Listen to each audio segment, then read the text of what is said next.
ఉమ్మడి ఆదిలాబాద్ జిల్లా వ్యాప్తంగా భారీగా వర్షం కురుస్తుంది. ఎడతెరిపి లేకుండా కురుస్తున్న వర్షానికి మారుమూల ప్రాంతాల్లో చాలా గ్రామాలకు రాకపోకలు నిలిచిపోయాయి. అటు సింగరేణి ఓపెన్ కాస్ట్ లో నీరు చేరడంతో బొగ్గు ఉత్పత్తి నిలిచిపోయింది. నదులు ప్రాజెక్టులోకి భారీగా ఇన్ఫ్లో పెరగడంతో అధికారులు అప్రమత్తమయ్యారు. ఆసిఫాబాద్, వాంకిడి, తీర్యాని, రెబ్బన, లింగాపూర్ రాత్రి నుంచి ఎడతెరిపి లేకుండా వర్షం కురుస్తుంది. వాగులు వంకలు ఉప్పొంగి ప్రవహిస్తున్నాయి.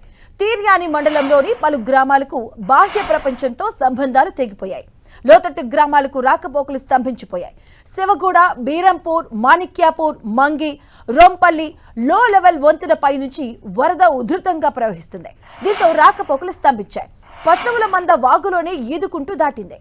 ఇక నిర్మల్ జిల్లాలోని బైన్సా డివిజన్ లో 2 రోజులుగా ఎడతెరిపి లేకుండా వర్షాలు కురుస్తున్నాయి. వాగులు, కాల్వలు పొంగి పొర్లుతున్నాయి. లోతట్టు ప్రాంతాలు జలమయమయ్యాయి. వాగుల వద్దకు వెళ్లొద్దని, వరద నీటిని దాటే ప్రయత్నం చేయొద్దని అధికారులు ప్రజలను అప్రమత్తం చేశారు. బైన్సా గడ్డన్న వాగు ప్రాజెక్టుకు స్వల్పంగా వరద నీరు వచ్చి చేరుతుంది. ఇక ఎడతెరిపి లేకుండా వానలు కురుస్తూ ఉండడంతో పెనుగంగా నంది జలకలను సంతరించుకుంది. వెంకట్రావుపేట్ గ్రామం దగ్గర పెన్గంగా నది ఉధృతంగా ప్రవహిస్తుంది. సిర్పూర్ నుంచి మహారాష్ట్ర వైపు వెళ్లే వాహనదారులు, పోట్సా గ్రామం నుంచి తెలంగాణ వైపు అంతర్రాష్ట్ర బ్రిడ్జిపై నుంచి వచ్చే వాహనదారులు అప్రమత్తంగా ఉండాలని, వరద నీరు పెరుగుతుందని తెలిపారు. నదీ పరివాహక ప్రాంతాల ప్రజలు అప్రమత్తంగా ఉండాలని, చేపల వేటకు వెళ్లొద్దని హెచ్చరిస్తున్నారు.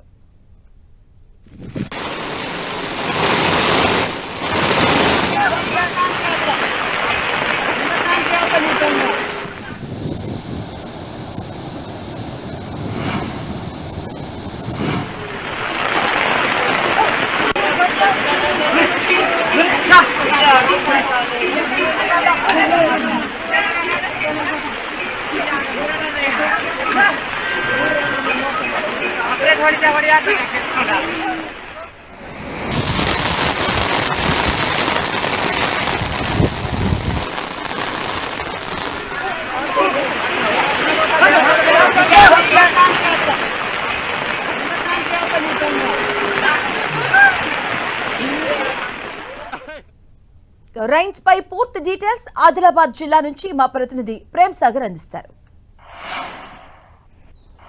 ఉమ్మడి ఆదిలాబాద్ జిల్లా వ్యాప్తంగా భారీ వర్షం కురుస్తుంది. నిన్న ఉదయం ప్రారంభమైన వర్షం కంటిన్యూస్గా పడుతూనే ఉంది. ఉమ్మడి జిల్లా వ్యాప్తంగా కూడా అన్ని ప్రాంతాల్లో భారీ వర్షం కురుస్తుంది. సో పూర్తిగా కొన్ని ప్రాంతాల్లో జనజీవనం అస్తవ్యస్తంగా మారిందని చెప్పి చెప్పుకోవచ్చు. కొమరంభీం జిల్లాకు సంబంధించి తిర్యాని లాంటి మండలాల్లో, మారుమూల ప్రాంతానికి సంబంధించిన గూడాలు, తండల లాంటి ప్రాంతాల్లో రాకపోకలు పూర్తిగా నిలిచిపోయాయి.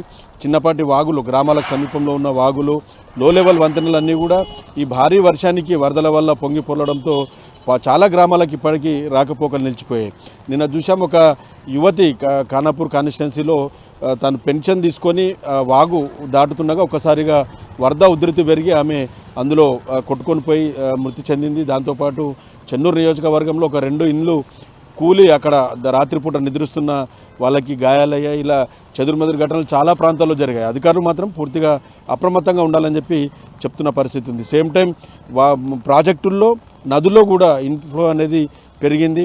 పెన్గంగా, వైన్గంగా, ప్రాణహిత నదుల్లో ప్రమాదకర స్థాయిలో పూర్తిగా ప్రవహిస్తున్నాయి. ఎందుకంటే మహారాష్ట్రలో ఎగువన కూడా భారీ వర్షాలు కురుస్తున్నాయి కాబట్టి ప్రాణహిత నది పూర్తిగా పుష్కర ఘాట్లను, తుమ్మిడెట్టి వద్ద ఈ ప్రాంతాల్లో పుష్కర ఘాట్లను తాకుతూ ప్రవహిస్తున్న పరిస్థితి కనిపిస్తుంది. దాంతోపాటు గోదావరిలోకి కూడా ఇప్పుడిప్పుడే ప్రవాహం ప్రారంభమైంది. గోదావరితో పాటు ఇంకా చాలా కడెం వాగు కానీ, ఇంకా ఆదిలాబాద్ జిల్లాకు సంబంధించి కూడా పెన్గంగలో కూడా కొంత ప్రవాహం ప్రారంభమైన పరిస్థితి ఉంది. సో ఈ నదీ పరివాహక ప్రాంతాలు ఏవైతే ఉన్నాయో వీళ్ళంతా కూడా కొంత అప్రమత్తంగా ఉండాలని చెప్పేసి అధికారులు ఇప్పటికే టామ్ చేస్తూ డప్పు చాటింపులు కూడా చేస్తున్న పరిస్థితి ఉంది. సో దాంతోపాటు నెలన్నర నుంచి ఎల్నినో ఎఫెక్ట్తో వర్షాలు లేవు కాబట్టి ప్రాజెక్టుల్లో ఇప్పటి వరకు కూడా ఇన్ఫ్లో రాలేదు. కానీ నిన్నటి నుంచి కొంత ప్రాజెక్టులోకి వరద ప్రారంభమైంది. అటు నిర్మల్ జిల్లాకు సంబంధించిన కడెం ప్రాజెక్టు కావచ్చు, స్వర్ణ ప్రాజెక్టు, గడ్డనవాగు ప్రాజెక్టులోకి వరద అనేది ప్రారంభమైంది. దాంతోపాటు ఆదిలాబాద్ జిల్లాకు సంబంధించిన సాత్నాల ప్రాజెక్టు, గడ్డనవాగు ప్రాజెక్టులోకి కొద్దిగా వరద అనేది ఇప్పుడిప్పుడే ప్రారంభమైన పరిస్థితులు ఉన్నాయి. అటు సేమ్ టైం కొమరంభీం జిల్లాకు సంబంధించి కూడా వట్టివాగు ప్రాజెక్టు కావచ్చు, ఆడవాగు ప్రాజెక్టులోకి కూడా భారీగా వరద వస్తుంది. వట్టివాగు ప్రాజెక్టు అయితే 3 గేట్లు ఎత్తి దిగువకు నీటిని విడుదల చేస్తున్నారు. సేమ్ టైం మంచిర్యాల జిల్లాలో శ్రీపాద ఎల్లంపల్లి ప్రాజెక్టుకు కూడా భారీగా వరద వస్తున్న నేపథ్యంలో గేట్లు ఎత్తి దిగువకు నీటిని విడుదల చేస్తున్న పరిస్థితులు ఉన్నాయి. సో పూర్తిగా ఉమ్మడి జిల్లా వ్యాప్తంగా కూడా తెల్లవారుజాము నుంచి భారీగా ఉరుములు మెరుపులతో ఒకసారిగా వాతావరణం అనేది మారిపోయింది. నల్లటి మేఘాలు గమ్ముకున్న పరిస్థితి, ఒక చీకటి లాంటి వాతావరణం పూర్తిగా ఉమ్మడి జిల్లా వ్యాప్తంగా కూడా కనిపిస్తుంది మనకు. సో ఈ ప్రాంతానికి సంబంధించి లోతట్టు ప్రాంతాలు ప్రాజెక్టుల పరివాహక ప్రాంతాల ప్రజలు కూడా అప్రమత్తంగా ఉండాలి. జాలర్లు, పశువుల కాపర్లు, మిగతా రైతు కూలీలు ఎవరు కూడా నదీ పరివాహక ప్రాంతాల్లోకి వెళ్ళొద్దని చెప్తున్నారు. మరో వారం రోజుల పాటు ఇలాగే భారీ వర్షాలు ఉంటాయి కాబట్టి జనాలంతా కూడా అప్రమత్తంగా ఉండాలని ఇప్పటికే అధికారులు సూచనలు జారీ చేశారు. దాంతోపాటు కొంత టోల్ ఫ్రీ నంబర్లను కూడా ఏర్పాటు చేసిన పరిస్థితి ఉంది. ఈ వర్షం సంబంధించి ఇబ్బందులు ఒకవైపు ఇలా ఉంటే రైతులకు మాత్రం ఇది కొంత సంతోషమైన వార్తనని చెప్పుకోవచ్చు. ఈ వర్షాల వల్ల ఇప్పటికే పత్తి, సోయా లాంటి పంటలు వేసి 2 సార్లు విత్తనాలు వర్షాలు లేక పూర్తిగా కుళ్ళిపోయిన పరిస్థితి. సో ఇప్పుడిప్పుడే మొక్కలు వచ్చాయి కాబట్టి ఈ వర్షం అనేది చాలా ఉపయోగపడుతుంది రైతులకు అన్నది కూడా చాలా స్పష్టంగా అర్థమవుతుంది. దాంతోపాటు గ్రౌండ్ వాటర్ కూడా పూర్తిగా ఈ వర్షాల ఎఫెక్ట్తో గ్రౌండ్ వాటర్ కూడా పెరుగుతుందని చెప్తున్నారు. పూర్తిగా ఏదైతే వర్షాలు గత 2 రోజులుగా అంటే నిన్న నుంచి కురుస్తున్న వర్షాలకు కూడా ఒక్కసారిగా ఈ జలపాతాలకు కూడా పెద్ద ఎత్తున వరద అనేది పోటెత్తిన పరిస్థితి ఉంది. జలపాతాల అందాలు చాలా రెట్టింపయ్యాయి. ఆదిలాబాద్ జిల్లాకు సంబంధించిన అడవులు చాలా ప్రాంతాల్లో రహదారులపై కూడా భారీ వృక్షాలు, ఎందుకంటే ఆదిలాబాద్ జిల్లాలో దాదాపుగా ఎక్కువ శాతం అడవి ప్రాంతాలున్నాయి కాబట్టి రోడ్లపై భారీ వృక్షాలు కూలిపోవడం వల్ల కూడా నిన్న ఖానాపూర్, కాన్స్టిట్యున్సీ లాంటి ప్రాంతాల్లో కొంత రాకపోకలకు ఇబ్బందులు అయ్యాయి. పోలీసులు, స్థానికుల సాయంతో రోడ్లను క్రియేట్ చేసిన పరిస్థితి ఉంది. సో ప్రజలంతా కూడా అప్రమత్తంగా ఉండాలి. అవసరమైతే మినహా బయటకు రావద్దని అధికారులు అయితే ఇప్పటికే హెచ్చరికలు జారీ చేస్తున్న పరిస్థితి ఉంది. సో ఇంకా భారీ వర్షాలు ఉన్నాయి. వాగులు, నదులు, పరివాహక ప్రాంతాలంతా కూడా చాలా అప్రమత్తంగా ఉండాలని చెప్తున్నారు. తర్నం వాగు ఆదిలాబాద్ జిల్లా కేంద్రానికి సమీపంలో ఉంటుంది. అది కూడా అక్కడ టెంపరరీ బ్రిడ్జ్ పై నుంచి వరద ప్రవాహం ఉండడంతో తెలంగాణ, మహారాష్ట్ర వైపు భారీ వాహనాలన్నీ కూడా పూర్తిగా నిలిచిపోయాయి. చిన్న లైట్ మోటార్ వెహికల్ సంబంధించి కావచ్చు, బైక్లన్నీ కొంత డైవర్ట్ చేస్తున్న పరిస్థితి ఉంది.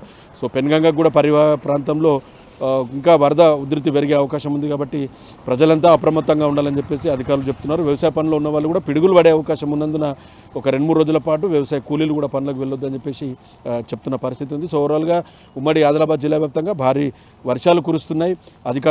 అధికార యంత్రాంగం అప్రమత్తమైంది. కొంత ఎలాంటి సంఘటనలు జరగకుండా పూర్తి స్థాయి చర్యల్లో అధికార యంత్రాంగం కూడా నిమగ్నమైన పరిస్థితి అయితే మనకు చాలా స్పష్టంగా కనిపిస్తుంది. కెమెరా ప్రేమ్ సాగర్, 10 టీవీ, ఉమ్మడి ఆదిలాబాద్ జిల్లా నుంచి.